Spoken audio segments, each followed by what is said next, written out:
September 2025, 5:48 a.m. Eastern, Luhansk. Before sunrise breaks the tree line, a cold fog hangs over a quiet forest clearing. The ground is wet, the air still, and nothing suggests danger. Yet, in this small patch of woods, a routine act is unfolding that will soon become a critical moment in the war. 27 Russian vehicles stand close together around a MAS fuel tanker, carrying out a familiar early morning refueling stop they have repeated many times. Crews stretch their legs, engines idle, and the clearing feels like any rear area support point. What none of them know is that far above, a Ukrainian thermal drone has been watching patiently, tracking every movement. And in modern warfare, a repeated pattern can become a fatal mistake. What happened next was not a coincidence, but the result of days of silent observation. Russian units depended on a hidden refueling point in the forests of Luhansk, and this location shaped every mistake that followed. The site was about 3 kilometers behind the front line, far enough to feel safe, but close enough to support ongoing operations. According to battlefield mapping from the Institute for the Study of War, Russian logistics hubs in eastern Ukraine often sit just a few kilometers behind their forward units, placing them inside reach of modern artillery. In this case, dense trees surrounded the clearing, giving commanders confidence that the canopy could block Ukrainian surveillance. The ground was firm enough for heavy trucks. The path was narrow but predictable, and the place looked suitable for quick resupply before dawn. Yet a site that looks perfect can also become a trap when used without change or caution. Russian vehicle crews repeated the same routine each morning, and this repetition created a clear pattern. The units arrived before sunrise, roughly within the same time window each day. Engines stayed warm to shorten refueling time, and the vehicles gathered very close to a single MAZ fuel truck. Crews stepped outside to stretch their legs while waiting for the hose connection, leaving most vehicles unattended. Guard rotations rarely shifted, and no additional lookouts watched the surrounding forest. This kind of repetition is common in large armies under pressure, as reported by Reuters in several analyses of Russian operations. But in modern combat, a predictable schedule can be more dangerous than the enemy you can see. The soldiers on the ground believed they were in a safe zone, but the routine they followed made the clearing easy to track. Ukrainian intelligence teams studied this pattern using a reconnaissance drone that circled the area for 3 days. The UAV used thermal imaging to watch the clearing from a distance, recording movement without exposing itself to Russian fire. Thermal cameras can detect warm engines through foliage, a capability widely documented in U.S. Army field manuals and confirmed by defense analysts at James. The drone logged the arrival order of each vehicle, the number of armored carriers, the length of every refueling stop, and the lack of any air defense systems guarding the site.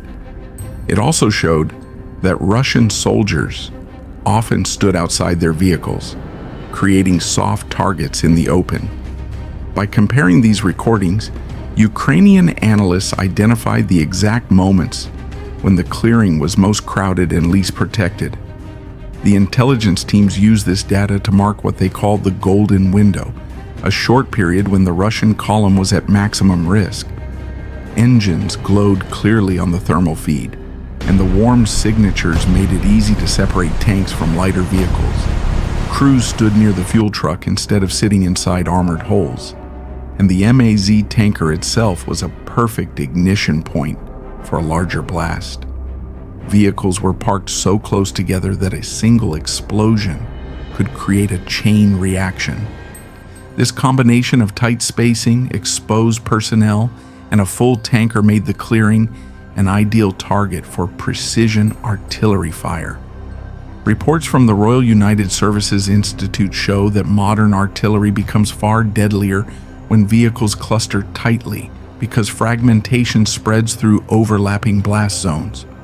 The forest, which the Russians believed would shield them, actually helped Ukrainian gunners. The tree line framed the clearing, giving the drone operator clean reference points for targeting. Instead of hiding heat signatures, the canopy acted like a boundary on the thermal image, making the hot vehicles stand out even more. The site's isolation also meant that any Russian response would be delayed, since support units had to travel down a single, narrow road. What the Russian command viewed as natural cover became a grid for Ukrainian coordinates. Once Ukrainian analysts confirmed the pattern, they prepared a strike that depended entirely on timing, not guesswork. The intelligence gathered over 3 days allowed artillery units to fire with confidence, and the next phase of the battle began with that single decision. With the pattern locked in and the timing clear, Ukraine waited only for the moment when the clearing was full, and then the strike began. The strike began at 5:54 a.m., and this moment marked the point when hours of quiet surveillance turned into direct action. Ukrainian artillery teams had been waiting in concealed positions, and they moved only after receiving the final confirmation from the drone operator. According to the Institute for the Study of War, Ukrainian gunners often work with real-time UAV feeds to reduce firing delays, giving them a major advantage in timing. The operator watched the refueling point on a thermal screen and confirmed that the clearing was crowded, the fuel truck was full, and the crews were still outside their vehicles. This final update allowed the artillery commander to give the order to fire. The first shot was a ranging round, and it landed about 50 meters from the MAZ tanker.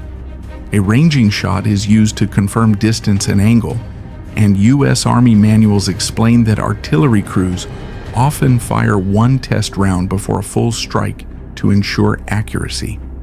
The shell exploded on the edge of the clearing, sending dirt and smoke through the air. Russian soldiers stopped what they were doing, and many looked around in confusion. They did not yet understand that the shot was not a mistake. It was the start of a planned attack, and the Ukrainian crews were adjusting their sights for the next step. The main salvo followed almost immediately, and 6 shells hit the clearing at the same time. 3 shells landed inside the tight group of vehicles, shattering any chance of quick movement. Analysts at Jane's Defense Review note that clustered vehicles suffer higher damage because fragments and shock waves bounce between steel holes, increasing the blast effect. One of the Ukrainian rounds struck the fuel tanker directly, and this impact changed the entire battlefield. The tanker was filled with fuel for Saadi-an tanks and armored personnel carriers, and when the shell tore into the tank, the result was a massive fireball that rose above the trees. The blast pushed flames outward in every direction, lighting the forest floor like the early sun. Fuel splashed onto nearby vehicles, creating more fires and blocking the only road out of the clearing. The explosion forced Russian crews to make quick decisions, but the heat and smoke made clear thinking difficult. Flames cut off movement to the north, while debris scattered across the ground. The fireball created a sudden wall of heat that stopped vehicles from driving out, and this gave the Ukrainian artillery teams a perfect opportunity to continue the strike. The drone operator kept his camera fixed on the clearing, and the thermal feed showed which vehicles were already burning and which were still intact. This allowed Ukrainian gunners to adjust their aim with each round. The Killbox activation came next, and this phase turned the clearing into a deadly trap. A Killbox is a pre-planned area where artillery strikes are timed and coordinated, something defense analysts at RUS I have described as a key part of modern fire missions. Ukrainian batteries fired in steady waves every 15 seconds, and this rhythm kept pressure on the trapped crews. Because shells came from several directions, Russian counter-batter radar could not easily track the source. Reuters has reported that Russian counter-battery systems often struggle when artillery fire originates from multiple firing positions, since radar must identify the angle and speed of each incoming round. This made it almost impossible for Russian units to return fire before the strike finished. Each wave of shells landed with increasing accuracy, guided by the drone operator who adjusted coordinates as vehicles shifted or caught fire. Some shells hit engines, others struck ammunition stores inside transport trucks, and each explosion added to the chaos. The clearing became a place where movement was almost impossible, and the heat created strong thermal signatures that made targeting even easier. When flames spread across the forest floor, the smoke mixed with falling debris, creating a scene that resembled a battlefield from another era, yet powered by modern intelligence and precision tools. Within seconds, the strike turned from surprise to chaos, and the battle entered its next phase. As the fire spread and the smoke thickened, Russian crews tried to escape, but the chaos inside the clearing made every movement more dangerous. Russian crews tried to escape the firestorm, yet their first movements only made the situation worse. When the main salvo exploded inside the clearing, several drivers attempted to push toward the narrow forest road, but thick smoke blocked their view, and burning debris covered the path. Engines roared as crews tried to find a way out, yet the panic inside the clearing grew stronger each second. The pressure to move quickly led to mistakes, and one of the most damaging was the moment when a T-80 tank reversed straight into a BTR armored carrier. The impact locked both vehicles in place, creating a full blockage at the only exit. According to an analysis by the Institute for the Study of War, Russian units often suffer mobility losses when vehicles cluster too tightly, because even a single collision can freeze an entire group during indirect fire. The crash between the two armored vehicles created a chain reaction, as trucks and carriers behind them were forced to stop, and drivers who stepped outside were pushed back by the heat. With the road now closed, the clearing became a dead end, and the Ukrainian gunners continued to strike the trapped column. The air filled with smoke and dust, and the sound of engines mixed with the constant shock of incoming rounds. The clearing, which only minutes earlier looked calm, turned into a place where movement was almost impossible. Inside the burning vehicles, ammunition began to ignite, and this cook-off effect made the clearing even more dangerous. Defense experts at James described cook-off events as one of the most destructive moments in armored warfare because the heat can trigger shells stored inside tanks or personnel carriers. As the flames spread through the hull of one T-80, the ammunition chamber reached its limit. A violent explosion followed, and the force of the blast launched the turret into the air. The heavy steel turret, which normally weighs several tons, spun upward before crashing down far from the tank it once belonged to. The noise shook the ground, and pieces of metal flew across the clearing, adding new threats to soldiers who were already struggling to survive. The chaos pushed Russian soldiers into desperate actions. Yet most of these responses failed to help. Some crews jumped behind their vehicles for cover, not realizing that Ukrainian artillery had already marked the entire cluster as a kill zone. The fires around them made every armored hull glow clearly on the drone's thermal feed, turning these vehicles into bright, easy targets.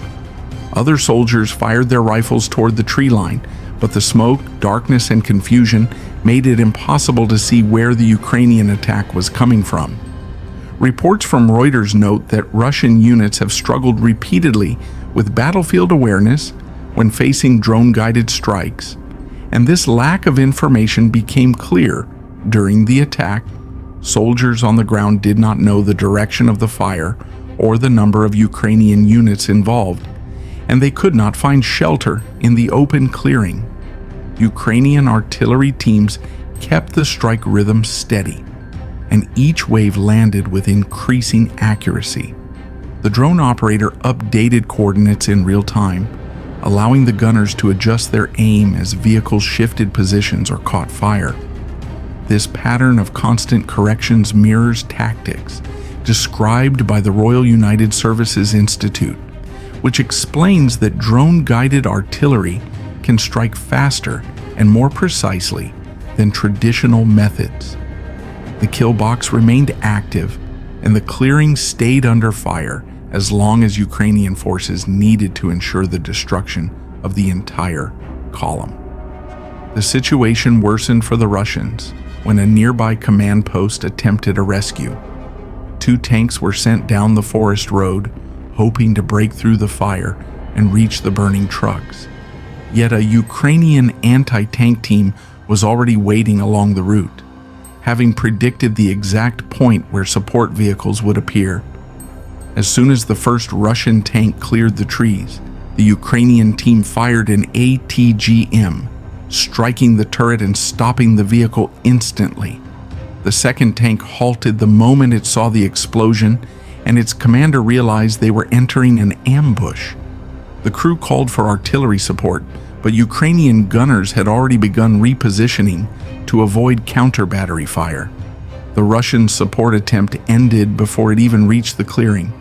After 6 minutes of strikes, the noise began to fade, and the fires continued to burn across the forest floor.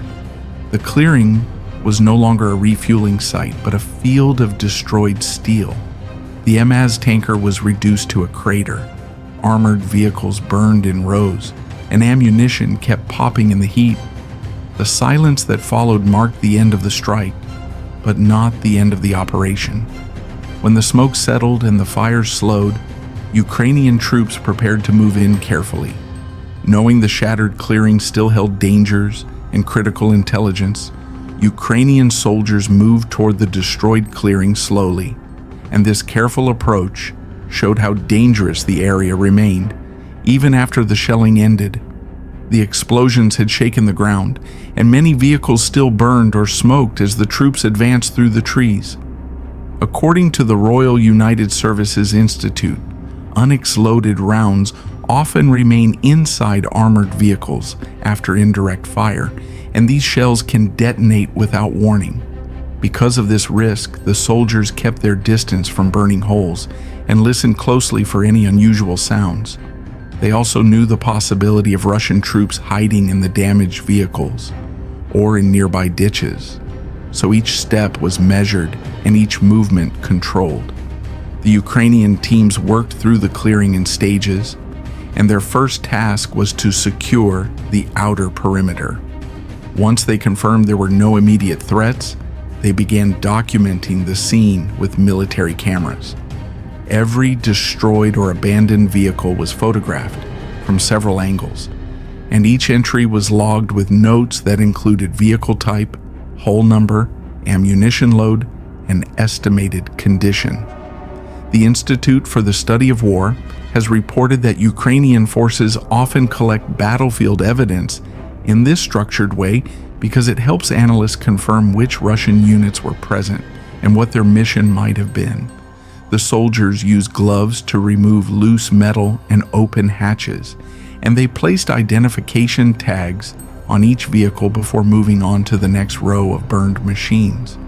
Their most important discovery came when they reached a damaged command vehicle located near the edge of the clearing. The hull was charred, but the inside was still accessible.